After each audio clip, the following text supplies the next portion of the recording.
Welcome to the Ad Nauseam podcast, where classical gourmands everywhere can finally get their fill. Join us for a delectable discussion of Greco-Roman civilization stretching from the Minoans and Mycenaeans through the Renaissance and right down to the present. And now, ladies and gentlemen, here are your hosts, Dr. David Noe and Dr. Jeff Winkle.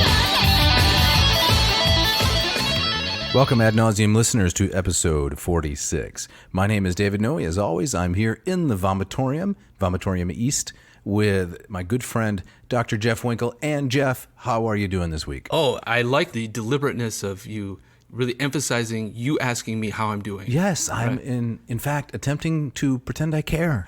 You're doing a good job. You're almost there. Thank you. And? Well, thank you for asking. Thank you. I'm doing great today. I'm feeling good. I'm not wearing my usual grubby t-shirt this week. I came from teaching, so I have actually a shirt with buttons. Right. It always makes me feel like I need to, raise it up, raise the level. Sandals, Crocs, Birkenstocks? I've got these fancy shoes my wife bought for me. So they're leathery. Those are nice. They're brown. They scream Florence. Yes, exactly. So what are we talking about today before we get to our shout out? We have a special guest coming in today, a good friend of ours, former colleague, mentor, Dr. Ken Bratt. Did you say Paul Blart? I said Ken Bratt, not Paul Blart. Ken Bratt, okay. You're really hoping Paul's going to stop by. I'm hoping. Kevin James, what a funny man. And so Ken's going to be talking to us today about archaeology, ancient Philippi in particular. It's going to be great. Yes, there's a lot in store. I think he's going to talk a little bit about some funny stories about young Jeffrey Winkle as a student. And maybe even young David Noe. I think so. Right, yeah. But before we get into it, you've got the shout out for us. I do. Today. This one is a delight. This goes to Mrs. Victoria Crane. Victoria has a nice Latinate name, doesn't she? She does. Nice. She says she is living in South Carolina, originally from Maine. She has been homeschooling her kids for the last 5 years. Just finished a master's degree. Wow. Nice. Wow. She's homeschooling kids and getting a master's degree. And finishing a master's degree. How do you do it? I don't know. From Liberty University, she has taught and hopes to teach again history in the classroom. She says, quote, "I traveled a lot in my youth, not having been schooled," nice participle, "not having been schooled by ad nauseam, cry face, cry face. Thanks again." Thanks again. Excellent. Well, hopefully she can travel more in the future. Yes. Having been schooled. Exactly. And thank you so much, Victoria, both for listening, for keeping interest in these important and ancient things alive. We're so grateful. And Dave, you have our opening quote, I believe.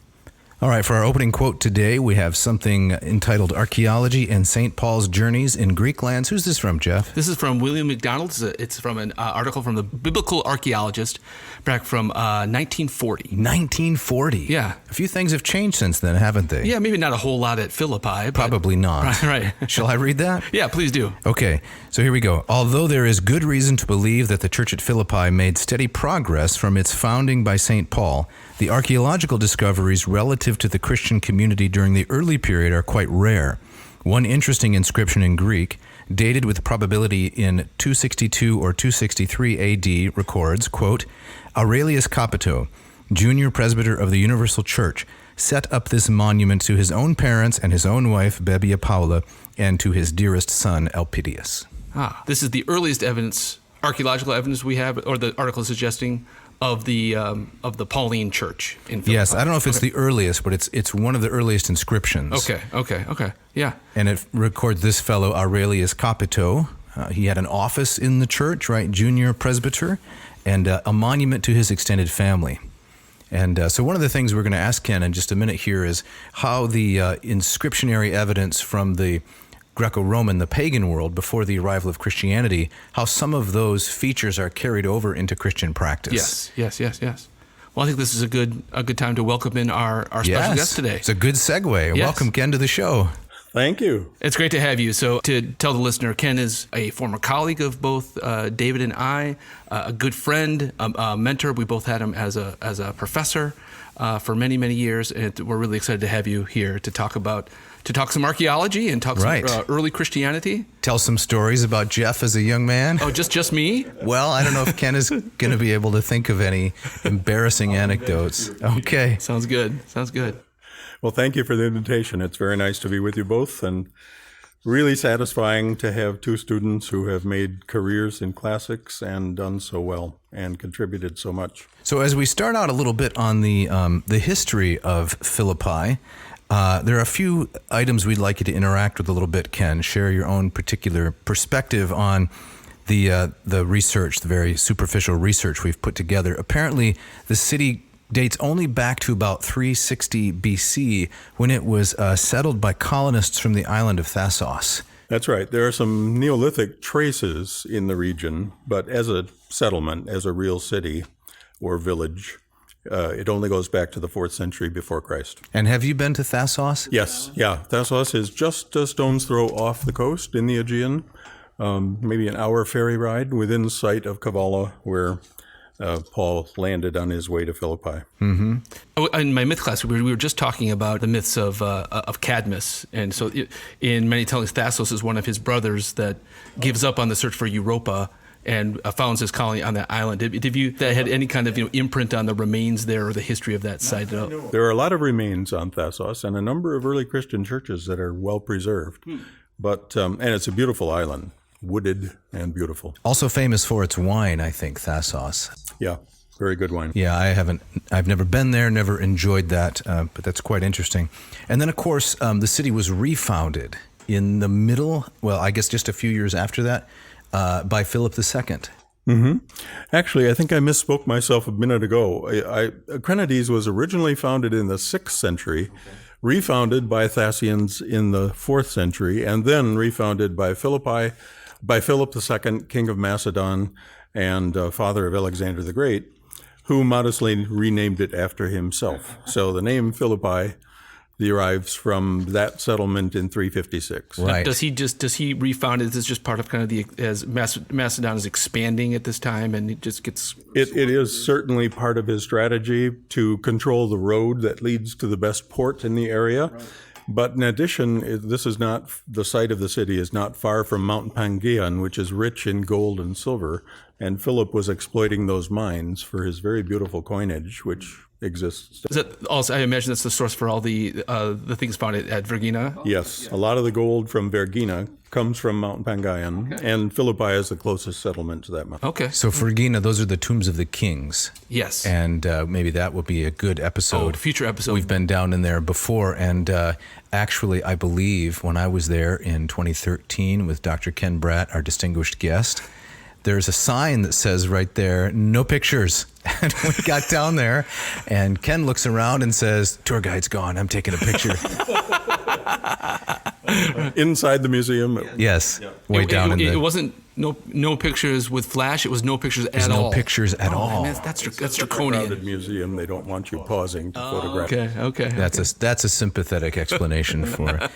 Now, the city, at the time, I understand, there was a large marshland. The river was not keeping its banks, so Philip drained that entire area to make it habitable. Yes, yeah. The whole southern half of the city would be marshland if it weren't drained. And to build circuits of walls, Philip had to drain the southern half. And then he built all these walls in the 4th century, and they're in restored condition. They're still there. And eventually this was located on the Via Egnatia. Right. So this is the long road that is intended, correct me if I'm wrong, to stretch from Asia all the way to the Adriatic. Yes. So the Via Egnatia was built actually in the 2nd century before Christ, after Macedonia became a Roman colony. But it sits on a pre-existing road in this region that Philip was controlling by setting his colony here. Okay.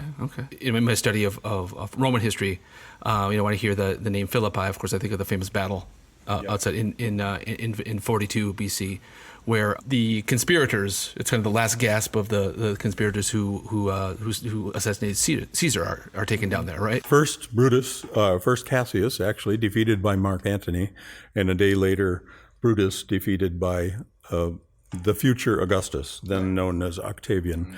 So the heirs of Julius Caesar suppressed the armies of the two conspirators who survived and fled to Greece.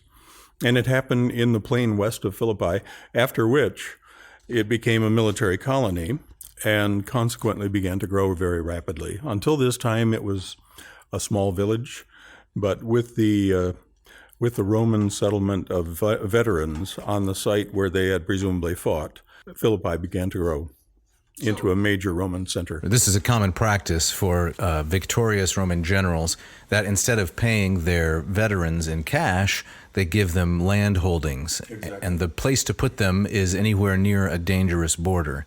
Yep. Settle the old doughty soldiers there and give them 40 acres and a mule. And from that point, you say, the city began to expand rapidly. Mm-hmm. Now, remind me, how did the conspirators wind up there? I know they fled to Greece, but why that area in northern Greece? I think they originally intended to make their stand on the west coast of Greece, on the Adriatic coast. Uh-huh. But Antony and Octavian arrived with such heavy forces that they fled east, presumably to escape into the Aegean, and they were trapped at Philippi before they could make their escape. So it's beautiful terrain for fighting. I mean, there are low hills in which you can wait until a suitable moment. There's marshy land that you can take advantage of if you're a strategic planner. But in both cases, Antony's forces and Octavian's forces were much better prepared and trained. Incidentally, Horace, I believe, was a participant in this battle, and so was, I think Cicero was in at least he was in Brutus's company. Yeah, prior to that, he died in 43, so he would not have been at Philippi, but Horace, the famous... He would have been a terrible soldier anyway. Horace? What? No, Cicero. Oh, I don't think Horace was anything well, probably not, right? Remember, he imitated the Archaeologian tag, I threw away my shield, right?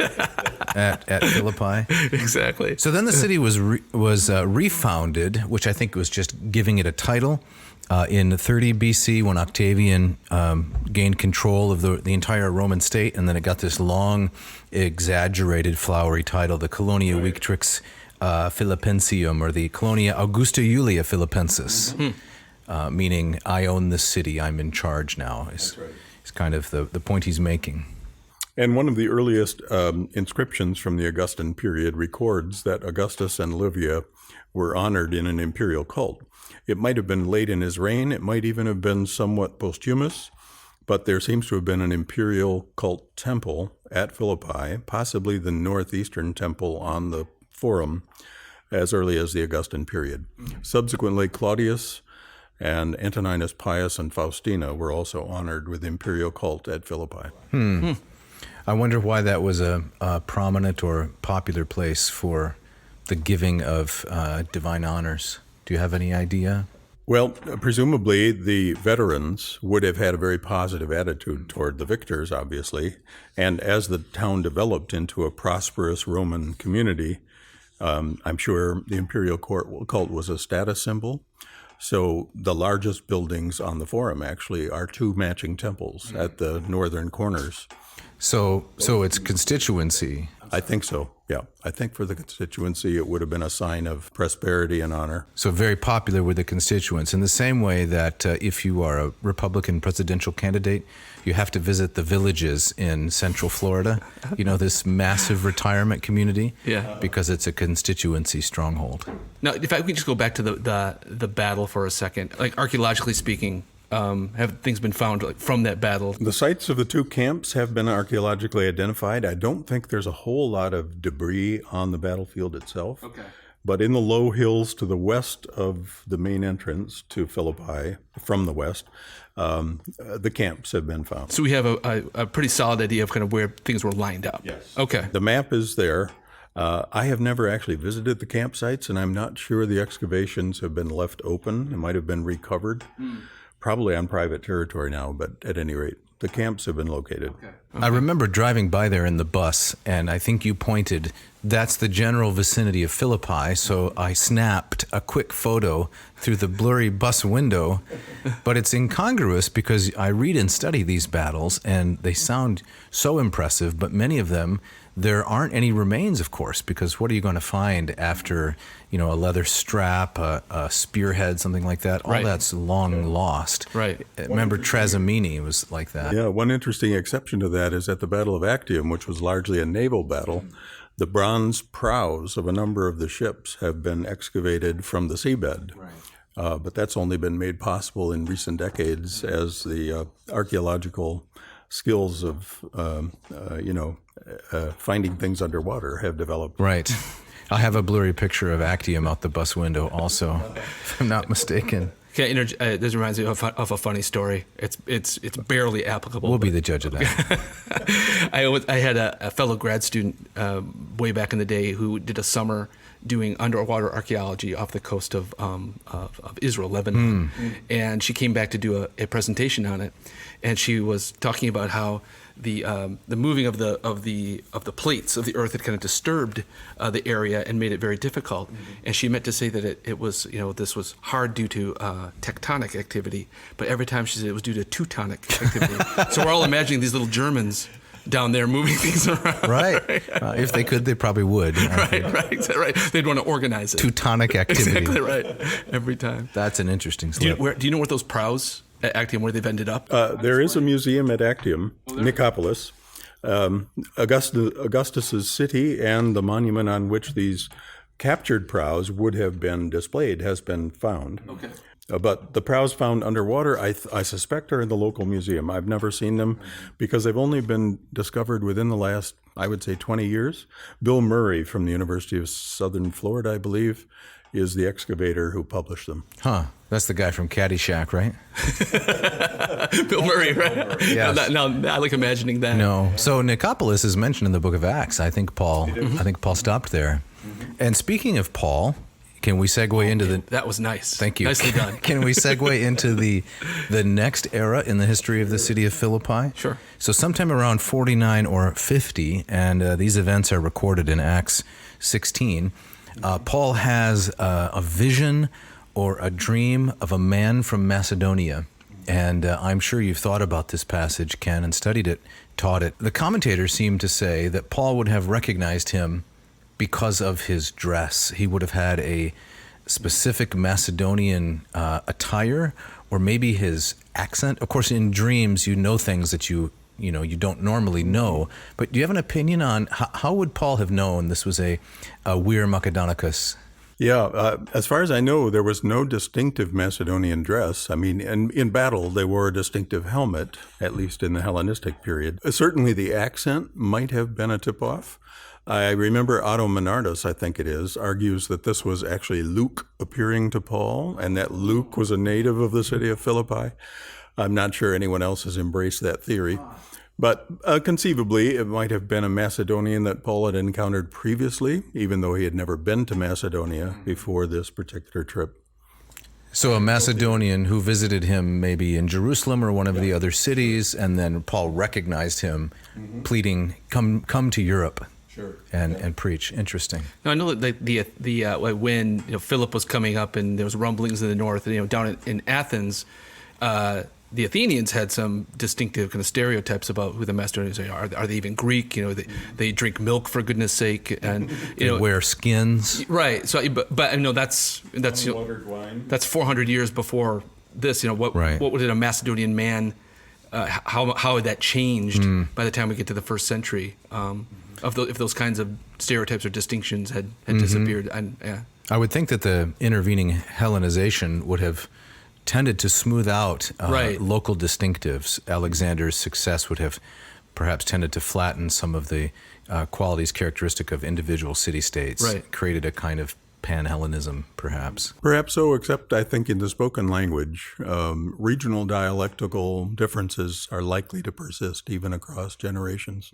Yeah. We dealt with the Lycaonian story from Acts 14, Philemon and Baucus and Paul and Barnabas there in Lystra. So that seems corroborative of what you're saying. Yeah. So Paul responds to this vision, and he sails across the strait there, and he steps foot in Europe for the first time.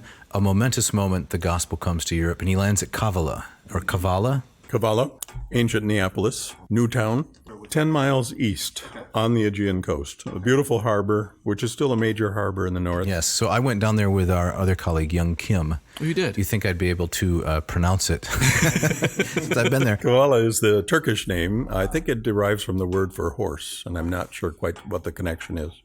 I remember that Young was intent on eating octopus. We got to get the octopus. Oh, he never if there was a chance to eat seafood. That's right. That's right. That's what I mostly remember. The Greeks still use the Turkish name? They do, yeah. It's still known as Kavala.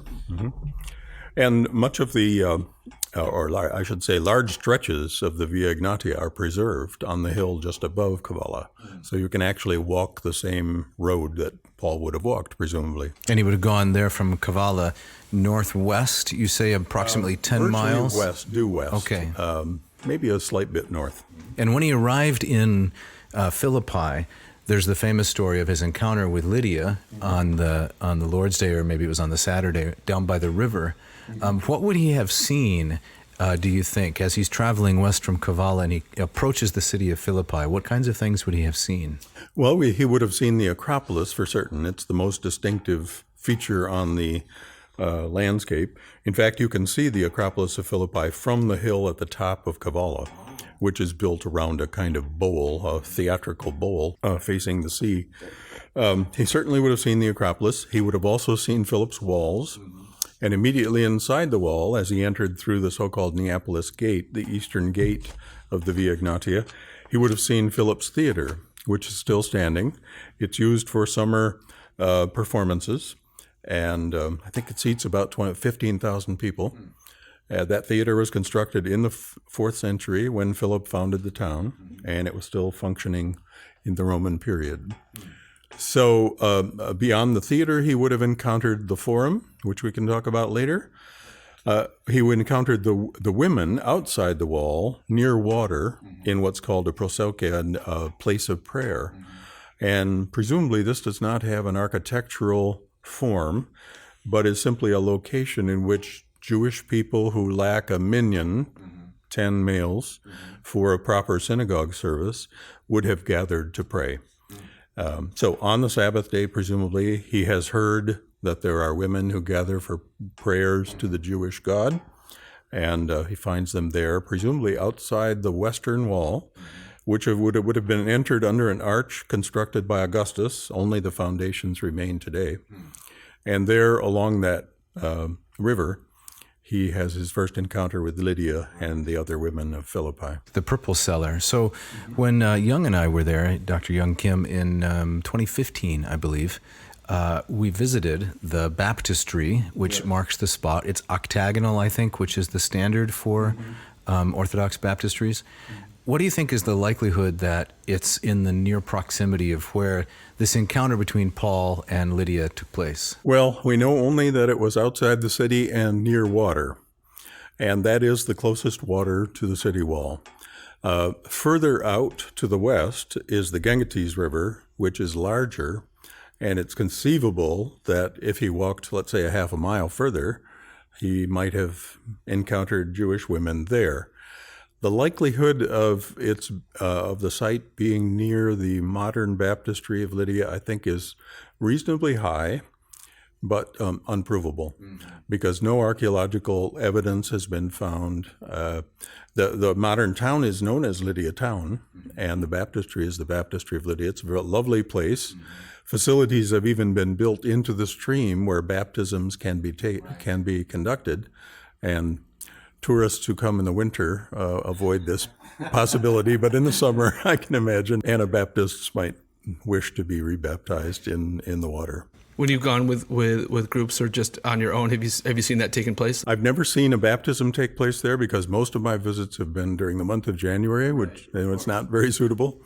But I have seen christenings take place. In fact, the last time I was there in 2019, there was a birthday party, a christening party, a name day party, as the Greeks call it, for a young man named Georgios, who I presume had been baptized there and was being celebrated, had been baptized inside the building and was being celebrated in his honor. I think it's a beautiful spot. It's idyllic, like a park that's well maintained. Of all the places, I mean, you've been to Greece so many more times than I have, but of all the times I've been to Greece, I think probably this is one of the best maintained spots of the different sites. I like how it's integrated into the natural surroundings. You know, it's not just some giant. You know, sometimes those monuments will just kind of obscure or can destroy any kind of imagination of what it may have looked like originally, and that's a really nice one that's just kind of integrated into the river. Yeah, definitely. Yeah. And there are very rich mosaics inside the building. In the narthex of the building, there's a mosaic floor tracing all of Paul's journeys, with every city, the second missionary journey, with every city labeled. And on the drum above the baptistry, which is just a marble chalice in the center of the structure, are mosaic panels, 8 of them, showing the episodes of Acts 16 in sequence. Yes, I remember that now. We'll have to put that in the show notes so people can see what we're talking about. That's right. Ken, what is your sense of kind of how the local Greeks or just Greeks in general think about places like these? It's my sense is, from my travels there and the people that I've met is in terms of their faith tradition, a lot of every Greek will consider themselves Orthodox, but very few go to church. How do the locals still feel about these places? How are they still important to kind of their own notion of who they are and their heritage, or is it mostly just tourists coming to these places? I don't think it's mostly tourists. These places are active places of worship, and some churches are very well maintained and used. I've seen the Church of St. Demetrius at Thessaloniki, for example, packed with women, children, and fathers. The men are the least likely to be there, but so I think it still plays a key part, not only in their national and cultural identity, partly to set themselves apart from the Turks who ruled their land for 400 years, and from whom they like to distinguish themselves in so many ways. But the churches also play an important part as pilgrimage centers, and Greeks will visit these sites that have special connections with New Testament figures as a kind of piety, a kind of ritual piety. So after we move from the baptistry and we go back into town, you might say, Paul has the famous encounter with the young woman, the Paidiskane, who has a spirit of the Pytho. And this, of course, this incident will lead to his imprisonment, and then the famous encounter with the Philippian jailer. Should we put Ken on the spot and ask him to read some of Acts 16 here in the Greek? In the Greek? Yes. Can you do that for us? Sure. Would you like to hear some Greek? Egeneto de poreomenon hemon eston proselchen Paidiskane tina ekusan pneuma pythona hupantesa hemin. Hetes ergasian polen pareken tois kuriois autois mantuomene. Haute katakaluth, multisyllabic. Katakaluthusa to Paulo kahemin ekradzen legusen hutoi hoi anthropoi duloi tu thautu hupsistu eusin. Hoitenes katagelusen humin hodon soterigas. Tuto de epoie epipolas hemeras.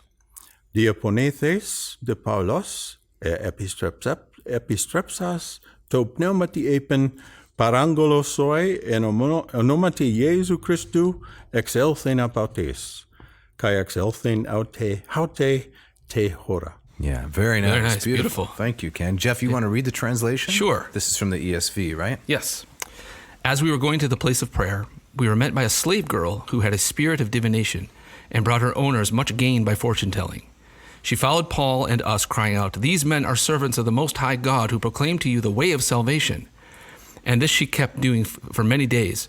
Paul, this is my favorite part, having become greatly annoyed, turned and said to the spirit, "I command you in the name of Jesus Christ to come out of her." And it came out that very hour. Yeah, exactly. I like that part too, because it seems to suggest, Luke seemed to suggest that Paul didn't maybe originally intend to cast out the spirit, the demon, but then after 3 days of listening to this, he became so greatly annoyed that fine, okay, turns around and the miracle is wrought instantaneously. Right. Or maybe, this is messing up his plan of how to approach the town. Oh, that's a good You want thought. some little girl behind you announcing this is like, he wants to... Something more subtle. Something a little more subtle, right? He might be at a booth making tents, too, because right. presumably he is supporting himself along this travel. It's not going to be good for business. This is not good for business. As he did in Trying to sell it. Right. As he did in Corinth. Yes. So the owners then became, listener, you can go read Acts 16 in Greek or whatever language you want, were quite upset because now they've lost their livelihood. And so they gin up a crowd, and it usually takes a lot of gin to get a crowd going.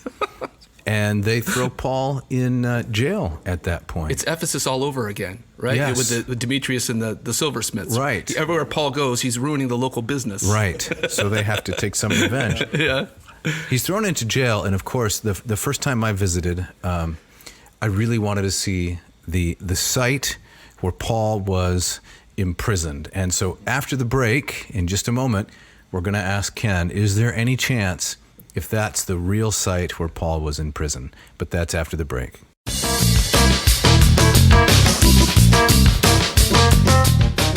Today's episode is brought to you by Ratio Coffee. Based in Portland, Oregon, Mark Helweg and his crew are solving all of your brew-based and aesthetic problems. Jeff, you got some aesthetic problems? I used to. Yes. No longer. I have the Ratio 6 machine on my countertop in my kitchen. It's a beautiful looking, just a work of art.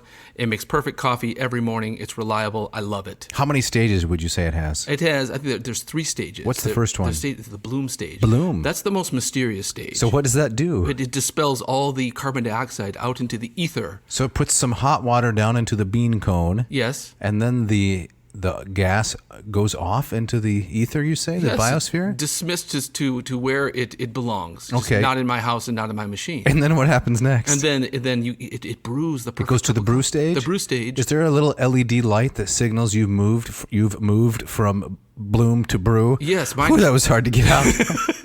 Yes, from bloom to brew on the 6th, there's kind of a pulsing light. It's hypnotic. So it's like that Hitchcock movie, Bloom with a Brew. Wasn't that made into a movie, though? I'm sure it was. Okay. Are we still recording? Yes. Okay. After that, what comes next? Then there's I don't know what the last stage is called. It's called ready. It's ready. It's ready. It's done. And then you drink it. Yes. Okay. And So when perfect. the hot water comes out of the cone, Yeah. does it pour into your soft hands?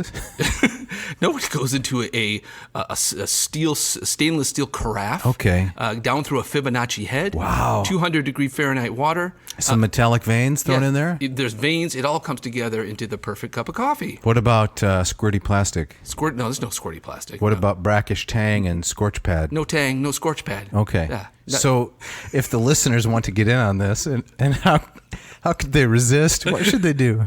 Well, all they got to do is go to ratiocoffee.com, RATIO, and for a 15% exclusive discount on the Ratio 6, you just type in ANCO into the coupon code box. Boom, you're ready to go. What's that code again? ANCO. One more time. ANCO. Okay.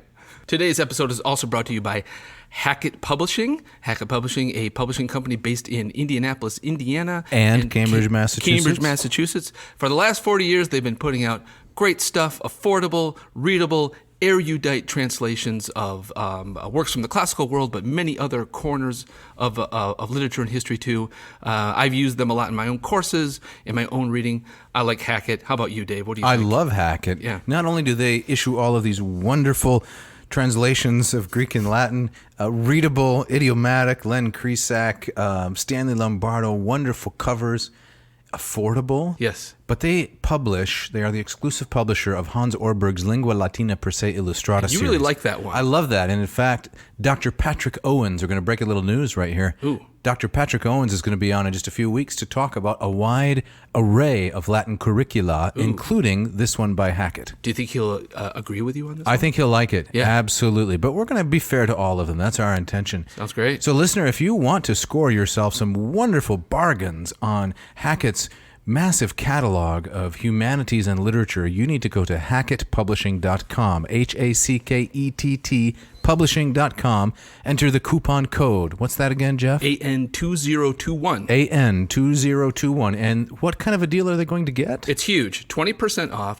Wait, did you say 20%? Yes, but I'm not even done. 20% off and free shipping. No way. Yeah, drop the mic. That's incredible. Yep. 20% and free shipping. Yep. Hackettpublishing.com. Check it out. Don't wait. Today's episode is also brought to you by Ad Astra Coffee Roasters, based in Hillsdale, Michigan. Patrick Whalen and his crew brewing up some delicious coffee. Jeff, you like the Tenebris? I love the Tenebris. I love the Las Lajas, the Huehuetenango. Tenebris is my favorite. Right. But everything I've gotten from them has been great. What about the poetry series? The poetry series, I mean, the packaging is so attractive. It You can is. read poetry. It's got the Ziploc pouch, keeps your coffee fresh. It's excellent, excellent stuff. Yep, from top to bottom. Yep. And if our Ad Nauseam loyal listeners want to score for themselves some of this great coffee, what should they do? They should go to adastraroasters.com, ADASTRA roasters.com. Go to the coupon code box, type in ANAA, and they get 10% off anything they order. And they also have monthly subscriptions that Yeah, they can check out the monthly subscriptions. You get delicious coffee delivered to you each month according to a set and affordable schedule. do it.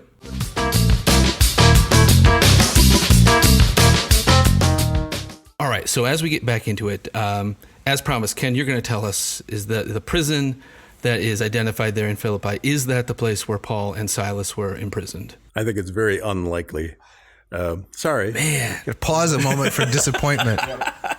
Very unlikely for several reasons. Number one, archaeologically, it is built as a cistern and seems unlike any other prison that would be known. And the Romans didn't build many prisons. Their tendency was to inflict punishments immediately or release people immediately after a good whipping. And of course, Paul and Silas were whipped. Yes. Much more likely to be connected with the story of Paul and Silas, I think, is the rostrum, or the bema, as it would be called in Greek, which is right across the street. At the north side of the forum, on its center, are the remains of a platform. What's left there today is of the second century rebuilding of the forum, but immediately under them are the remains of the first century forum. And that presumably would have been the place where Paul and Silas were arraigned, confronted with the charges, stripped in public, and whipped. For whatever reason, they didn't disclose their Roman citizenship until the next day. Right. Yeah. But what was happening, of course, in their abuse, their public abuse in this fashion, was illegal. To inflict these punishments on a Roman citizen was illegal. More than likely, then, if they were detained, they would have been detained near the residence, the official residence of the praetor. The Praetorium is the normal place for an imprisonment, as Paul was imprisoned in Caesarea, for example. Right. And the Praetorium is nowhere near the location of the so-called prison. In addition, the so-called prison would have been constructed more than likely after the first century. In fact, some people date it. There are frescoes inside which indicate that it was a place of veneration among early Christians after the 6th century, after the destruction of Basilica A, which stands immediately on top of it. So it became a center of pilgrimage, and the frescoes prove it. But at the first century date, it's very unlikely that it would have been a prison. It was a cistern providing for storage of rainwater during the dry seasons of the year, and most likely it served the population that was passing on the road immediately in front of it and in the forum below.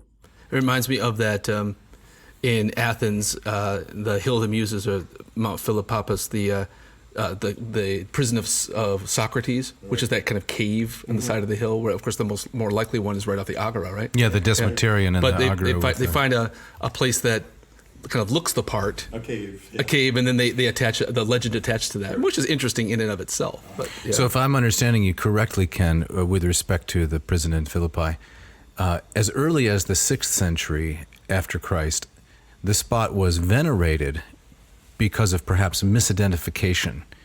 The Christians thought maybe this was where, so they laid down mosaics that depict sacred scenes and so forth. And from that point on, fragmentary frescoes on the walls seem to show that it was a place of prayer and veneration, at least by the 7th century. And then additional paintings were added, I think, in the 10th century, if I recall the excavators' report correctly. And then you were saying that the forum was rebuilt in the 2nd century? That's right. Was that a result of earthquake damage? There might have been quakes, although the quakes at this stage are not well documented. Much more vivid ones occurred in the early 6th century and again in the early 7th century. But Philippi's center reached its acme, you might say, under the Antonines, and particularly under the reign of Marcus Aurelius. So that's about 170. 160s and 170s, when the entire forum was rebuilt and major new temples were constructed to the imperial cult. A library was built on the east side, a curia, a center for administration was built on the west side, and a large market area was built on the south side of the forum. So what you see today is largely the 2nd century form of the Roman forum, but excavations have proved that the 1st century forum lies immediately underneath. And so it was built just on top of the ruins of the old forum? Some of the old ones was demolished in the interest of creating new space. Right. If I recall correctly, the eastern and western sides were somewhat expanded, and the whole portico on the south was added. So when the Ad Nauseam Greece tour, May 2022, when we go to Greece, Jeff, are we going to go to Philippi? I think we need to go to Philippi. Definitely. It's not a long bus ride. You take Athens up to Thessaloniki. That's about 3 to 5 hours. A little longer. I slept most of the way. I didn't have to drive. So.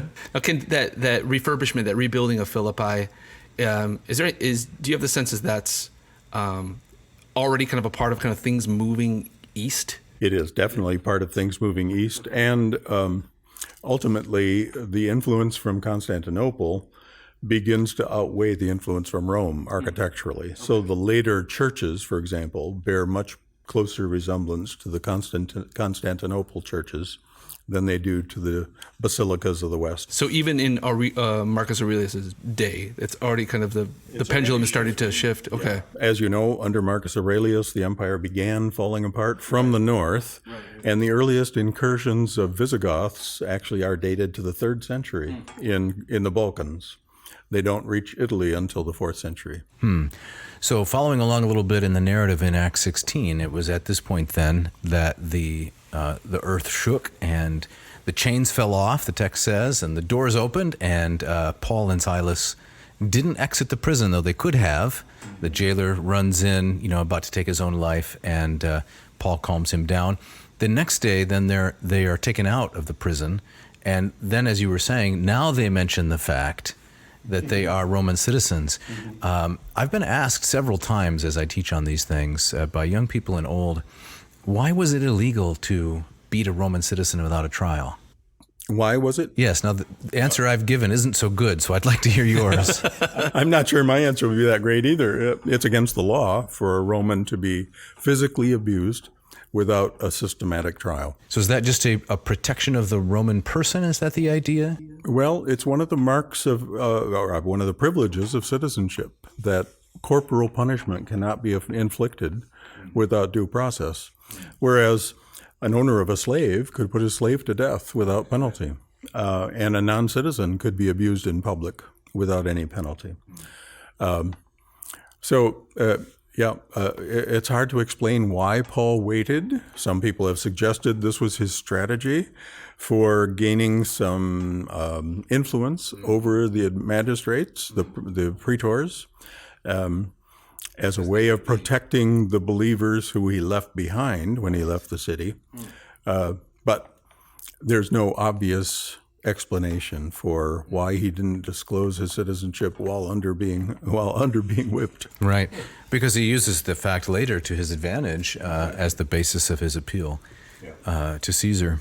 I also find a lot of my students will come to my classes when we talk about these things with kind of the assumption that if they know anything about ancient Rome and early Christianity, the assumption is that the Romans kind of brought down the jackboots on the throats of the Christians from day one, and it comes from, I think a lot of it comes from kind of the fallout from like Ben-Hur and kind of these popular mythologies. Hollywood. So what's your sense of the level of tolerance in the 1st century? You mentioned there's Jewish women going down to the riverside. I mean, what's it like? I think there's a degree of anti-Semitism, certainly in Roman colonies like this one. So, for example, when the charges are brought before the magistrates, these people are Jews, is the first thing they said, who are teaching something unacceptable to Romans. So there's definite anti-Semitism. Christians were not distinguished from Jews in the 1st century, and to a large degree, not even in the 2nd century. And persecutions that have been documented, like the Great Persecution in Rome in the year 67 and so on, tend to be regional, tend to be short-lived, and often are inspired by the interests of the local power structure. So, as you say, persecution was not universal in these early centuries. The first universal persecution we have evidence for is under the reign of Decius in the 3rd century. And subsequently, things got very difficult for Christians.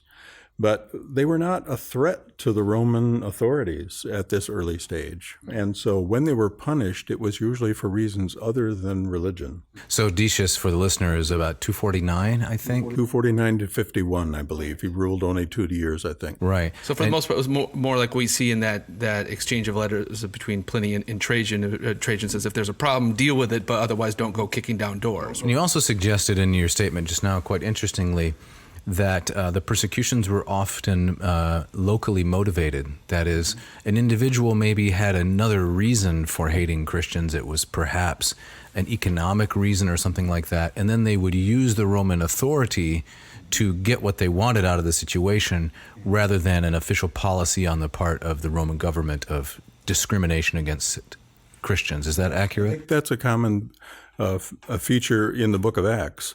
Most Romans are presented in very positive light in the book of Acts. Some of them saved Paul's life, and they're presented as champions of order, of peace, and of legal representation. In the case of the trial before Gallio in Corinth, which is Acts 18, I think it is, we have a similar thing. Jewish rivals of Paul drag him up in front of the rostrum to appear before the governor Gallio, and the case is thrown out of court before Paul even gets a chance to speak, because Gallio says these are matters that involve you, not Rome. Yeah, I'm not going to get involved in disputes about your Jewish law, basically, he says. It's also the local magistrates that calm down the riot in Ephesus too. That stands up and says, everybody's gonna be charged with rioting if you don't disperse, and they calm it down. Court. There's a way to deal with this, right? And of course, that incident in Corinth, I'm saying this facetiously, is the origin of that entirely plausible correspondence between Paul and Seneca, right? Because Gallio, whom Ken mentioned, is the brother of the famous philosopher Seneca. There's the inscription right there, right, that you can see. Yeah. Yep. And the inscription in Delphi, which records the date in which Gallio ruled, is the whole basis for Pauline chronology. Could you say a little bit more about that? I remember its location it's right past the Delphic charioteer when you... Yeah, it's a fragmentary inscription in the museum at Delphi, and it records the dates of Gallio's governorship of Achaia.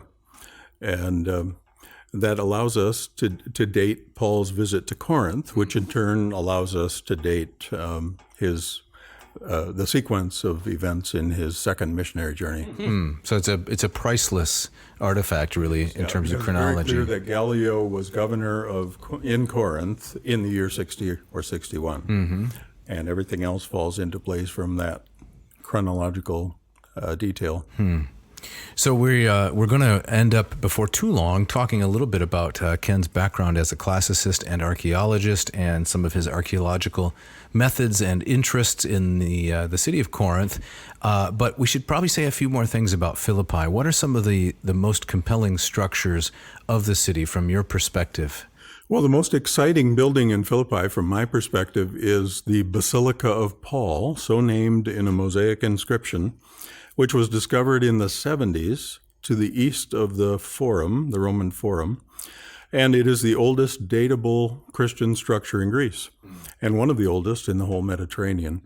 The inscription says something to this effect: the Bishop Porphyrius laid the embroidery, which is one way of describing the mosaic floor, of the Basilica of Paul in Christ. This tells us the name of the building. It tells us also the date, because Porphyrius is a dated bishop of Philippi who participated in the Council of Serdica, modern Sofia. That council at Serdica took place in the year 344, which means that the floor of the mosaic floor of this early Christian structure was laid somewhere between the legalization of Christianity in 313 and 350, roughly, which makes it the oldest datable Christian structure in Greece and one of the oldest in the Mediterranean. It's a beautiful rectangular building, completely covered with mosaics of typical 4th century design. Nothing explicitly Christian other than the inscription, which names the church. And there's also an invocation inscription. A man named Priscus, another Christian, asks the Lord to take care of him and his whole family. He presumably was another donor of the floor. But another fascinating thing about this building is it's immediately adjacent to and not entirely replacing an earlier Macedonian tomb, which represents a hero cult. A burial of a young man named Exekias, or something to that effect, lies directly under this Christian church, which seems to suggest that one pagan holy place was replaced by a new Christian holy place named for Paul, and it's the only church I know of in Greece that we know was named in antiquity for Paul, without destroying the earlier tradition. Christianity has replaced the pagan shrine, but not entirely eliminated it. It's still there. In fact, part of the wall of the hero cult, the hero shrine, was used as the new wall of this Christian basilica. And subsequently, 2 more churches, one octagonal in form, were built on top of this early 4th century church. And Helmut Kuster of Harvard University has actually argued that Paul was originally buried at this site. Really? Not in Rome. The traditions that Paul was buried in Rome are actually rather late, 4th or 5th century. And Kuster has argued that one of the adjacent rooms to this octagon, which lies over the earlier church, has facilities for holy water. There is a system of plumbing which allows for water to move from a sacred, it looks like a grave, into a receptacle where people can draw the holy water, very much as under the Church of St. Demetrius in Thessaloniki. And so this is the basis for Kuster's argument that possibly it marks the original burial site of Paul. Wow. I had never heard that. Me either. Yeah. So he's not at St. Paul's outside the walls, according to Kuster? Helmut Kuster is not an archaeologist, but he and Christos Bakirtsis, who is one of the later excavators of Philippi, he's from the University of Thessaloniki, have both argued that this is a plausible explanation for the large complex, ecclesiastical complex that developed around this early nucleus. So all of this lies immediately east of the Forum, and it ultimately developed into a complex of ecclesiastical buildings, including an episcopion, that is a formal residence for the bishop, and a large baptistry that suggests this was the cathedral, so to speak, the center of the Christian community in the 4th and 5th centuries. So only an archaeologist would call the 4th century late, for starters. But also, if the story that his head bounced 3 times and it was chopped off at the 3 fountains along the Via Ostia, right? If that isn't true, then his body would have had to be taken from Rome all the way back to Philippi. How plausible is that? Kuster sort of fudges on this point. He says it might have been a cenotaph. In other words, an empty tomb, but regarded by the Philippians as the eternal dwelling place of Paul's remains. So a cenotaph, that's an unfamiliar idea to most of us. I mean, you gave a definition of it, but the idea is that it's a stone that marks where he would have been buried or the place that's considered his burial, even if there's no body. Is that right? Another good example is Dante's tomb in Florence. Right. Dante was not buried in Florence. He was buried in Ravenna. But there's a tomb for him in Florence. Kuster, does he doubt Paul's martyrdom in Rome? He argues that the evidence for Paul's martyrdom in Rome is late, and his burial in Rome is unattested. What about Timothy? Is that too much of a digression? Is Timothy in Rome at the Basilica? I think the traditional site of Timothy's tomb is in the sunken chamber below Paul's tomb, isn't it? Yes, yeah, at St. Paul's outside the walls. Right. I don't know what the evidence for that is. I thought maybe Kuster had him somewhere else in the world as well. Right. I just always thought that where Acts ends and where Paul ends up, and kind of dovetailing with the Neronian persecution, it's like a natural Seems like it, but there are many, including the translators of the NIV, who regard the fourth missionary journey of Paul as very likely. So to mention, to Spain and possibly to the Balkans, because your mention earlier of the notice of Nicopolis, for example, Titus is instructed to meet Paul in Nicopolis and bring his books or his clothes or something. Right. That does not seem to fit into the first or second or third missionary journeys as they're reported in earlier Acts. So that's, I think, 2 Timothy 4 is where Paul is instructing him to bring my parchments and so forth, if I'm remembering correctly. If I could ask kind of a more kind of personal question, and this dovetails with something that Dave and I have talked about. It's actually something we talked about with Ross King last week, is, kind of the purpose and the value of travel and kind of this very tangible encounter with the past. In your study of and your travels to Philippi, how does that kind of shape kind of your notions, your view of the past, the biblical narrative? How do you experience that kind of more viscerally? Well, there's an emotive quality about being in places where you have heard stories from your earliest youth. Last year I got to Israel for the first time, and there's something very moving about being in certain places. I struggle with the idea of holy space, that is of actual locations that are inherently holy. People are holy. Experiences can be holy. I don't think places can be holy. Nonetheless, there's something deeply evocative about walking where Paul walked on that road. Yeah. And so the narratives, which in a sense have been with us since our Sunday school papers, suddenly take on a deeper meaning when you're there and seeing the same landscape that ancients would have seen. And I've had the same experience in visiting Socrates' prison or the Acropolis or any number of other ancient sites. Right.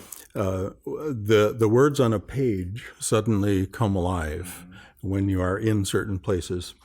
And reading ancient texts, for example, the speech at the Areopagus, reading the speech at the Areopagus gives it a new kind of emotive quality, I'll say.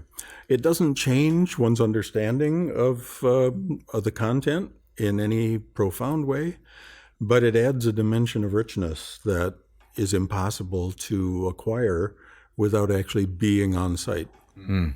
I think that's well said. I have the same experience. I'm skeptical when somebody says, "Oh, well, I've been to this part of Palestine, so I know that part of Scripture has been misunderstood for 2,000 years." I'm skeptical of that. But the emotive and evocative qualities, they're really impossible to match. I remember when we were in Italy and we went out to Capri, and you pointed out to me, this is the spot where Paul sailed between Capri and the mainland and landed at Puteoli there, where he took the Via Appia north to Rome. That's memorable, because really the landscape in that short amount of time hasn't changed, or very, very little. Yeah. And so I'm looking at the same things that Paul would have seen. There's a connection to reality. Yeah. That's great. I think we're going to need I would love a transcription of what Ken just said. And I find that, where I'm teaching now, there's a growing kind of pushback against kind of study away, as, this idea that in this digital age, you can experience these things from the comfort of your own room. Why do you need to go there? And so I'm always looking for ways to kind of express those intangibles, that feeling that as you say, that kind of evocative appeal of these places. But well, another aspect of it is that in traveling, you encounter something other, something very different from your own immediate experience. Yes. And in traveling in Greece, and this is certainly true in Italy as well, you see a living memory of an ancient past, which is still a vital part of the national identity. Yes. Yep. That's very well said. And I have this memory, in fact, I think I was there with you, Ken, or maybe it was Young, I don't remember. In Delphi, right, I had just purchased this fitness watch. It was going to make me super fit. just by virtue of wearing it, I was going to become, totally ripped and healthy and so forth. Yes. And I took the watch off and set it on the nightstand, and left the hotel without it. No. Christiana assured me, "Oh, we'll just call the hotel. They'll mail it to Athens. We're not going to be in Athens for 2 more weeks. It can certainly make the trip from Delphi to Athens in 2 weeks' time." Guess what? It didn't make the trip. It didn't make the trip. Apparently, not only could the watch not make me healthy, it wasn't even healthy itself, because it couldn't travel from Delphi to Athens, through the mail. But that's memorable. Now, I've left a little part of myself in Delphi there. Right.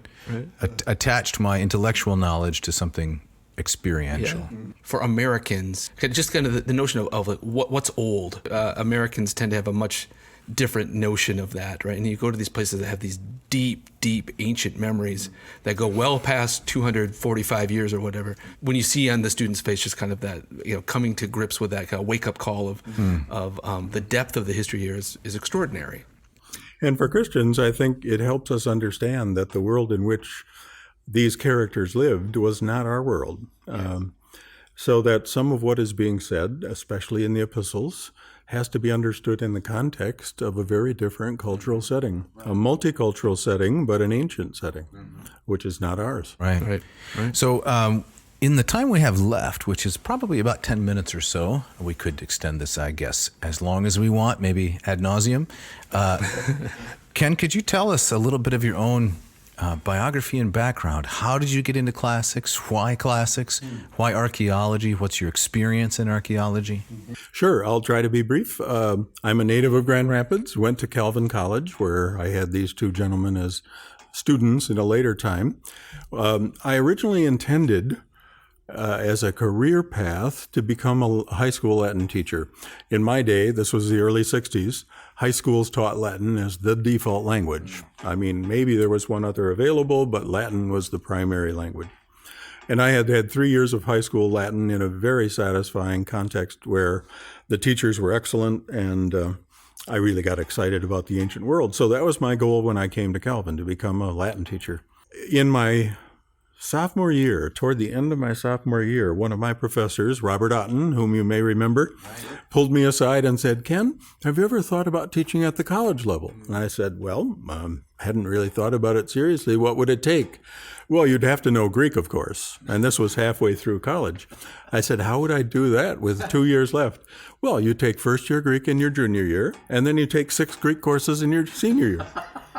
This is what I did. So I learned Greek in my last 2 years of college, of Calvin. They hadn't sent too many people on to graduate school in those days. So he said, "I'd like you to apply to 10 graduate schools." He gave me a list. This guy had a lot of plans for your life, didn't he? Well, this is a warning to all teachers that beware of what you tell your students, because they may take you seriously. Otten really changed my life in that respect. He was a wonderful teacher, very gruff, very difficult person, but a wonderful teacher. And so ultimately I applied to 10 grad schools, and this is remarkable for anyone applying today, but I got into all of them. And the draft was also hanging over us in those days. So in 1968, I graduated from Calvin, and I was told to report on the very day of graduation, report from my Army physical. Virtually all men in Grand Rapids were being drafted immediately after completing their college deferment. If I can just interrupt for a moment.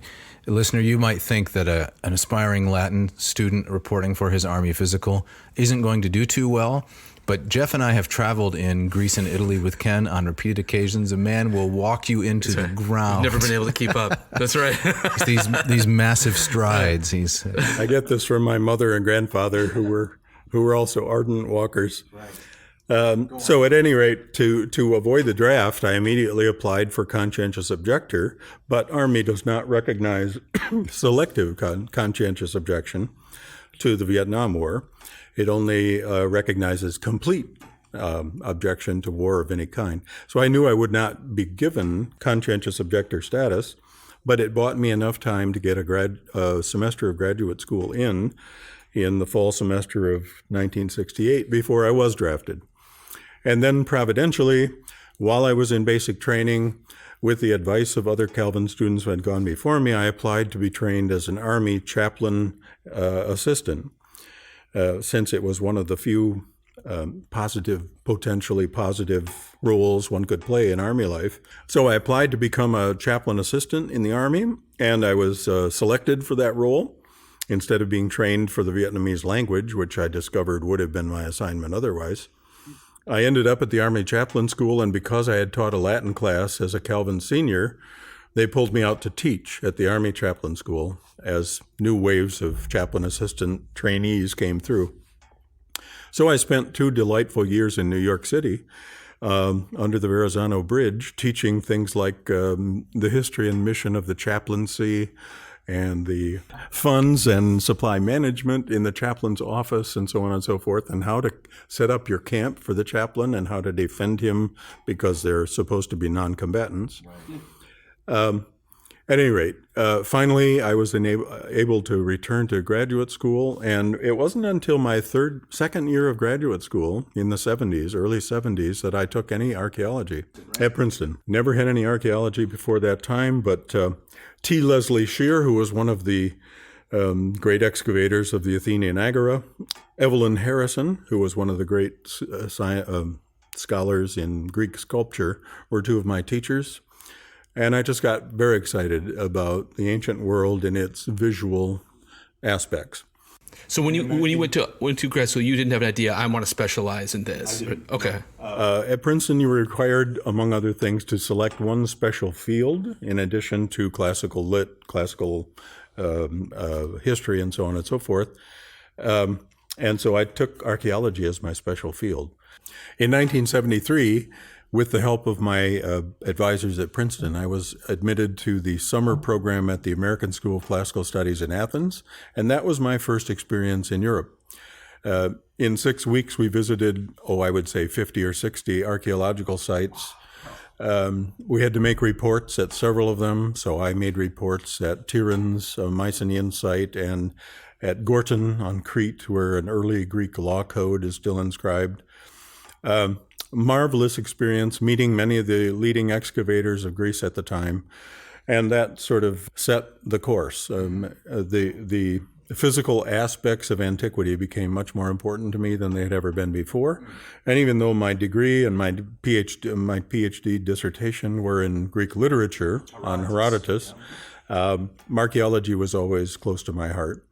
When I finally received appointment to Calvin, which happened in the late 70s, where I spent 36 years mainly teaching the languages, one of the purposes for my hiring was to introduce a course in Greek and Roman art and architecture, and also to teach the Greek mythology class, which had already been initiated. And from that point on, the visual dimension of classical antiquity became part of my teaching load in the art and architecture class. And then in 1985, we started annual trips to Greece or Italy on an alternating basis. And I did, I think, 16 of them to Greece and 11 or 12 of them to Italy over the years, which obviously reinforce at every visit your interest in the material and your understanding of its importance. I find that students who have been to these places have a much more lively understanding of what the classical world was like than you can acquire through digital pictures and literature by itself. Right. I remember you had on your desk when I was a student, you had a little framed caricature. I think it was Herodotus or yourself in a toga or something. I think maybe your brother Jim Bratt, the famous historian, gave you this Veni Vidi Postremum Calcatravi with respect to Herodotus. I came, I saw, I kicked his blank. Yeah, my brother-in-law Marv Meyer was the cartoonist. Jeff could cartoon in this way too. Right. Yeah. That made an impact on me. I thought, okay, when you get to the end of your dissertation, you have some sense like that. I've done something. Right. So Ken, what are the most endearing and pleasant aspects of traveling in Greece? What stands out to you most in your 16 different visits? Yeah, well, as you know from having been there, it's a spectacular landscape with land, sea, and rocks and pine trees. So the landscape itself is fascinating and beautiful. but its historical depth is what's really appealing. I mean, you're traveling in a land where you know a lot of the history and you know a lot of the characters, and to be where all of these things you've studied actually happened is, as I've said already, an emotive experience unlike any other I've had. In addition, modern Greek people are the most hospitable and easy to talk with of any foreign folks I've met. And being in a land that shows such hospitality, my wife and I have lived there for a semester on sabbatical, and I've been there many times, built friendships. I've gone to churches in Greece. These friendships with the Greek people are among the things I value most as well. And how about the least endearing and least pleasant aspects of traveling Greece? Anytime you visit a foreign culture, you immediately begin to appreciate aspects of your own. Right. To some degree, that's true about the way things are done in Greece. Greek bureaucracy is very difficult to deal with. I remember on my sabbatical when I applied for permission to see certain things in certain museums, it took literally 3 different offices, 3 months to come through with permissions. And then things were not where they were supposed to be. And so I had the wonderful experience in Thessaloniki of finding an inscription I had been searching for in a spider web infested storage room where it wasn't supposed to be. It's now displayed in beautiful lighting in the Byzantine Museum in Thessaloniki, but this was a thing I had been looking all over for, and it wasn't where it was supposed to be.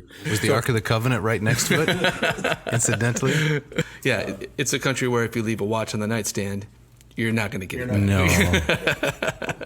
So as we wrap up, Ken, do you have any funny stories you can tell about my fabulous co-host, Dr. Jeff Winkle? Something to make our listeners laugh? Well, my first real experience with Jeff in Greece was on a memorable trip in 1991 when older listeners will remember the first Gulf War was about to break out. As a result of that threat, only 9 people went on that particular interim. It had been planned for a group of 30. And so we ended up traveling all over Greece in a van and a car. And when we entered Turkey, because there were some Turkish sites on that trip as well, the guards were surprised that Americans were crossing the border at that time. But Jeff was a really funny participant in that tour. I remember we had 3 older folks along, and Jeff would come up with these zingers, usually not mentioned in their presence.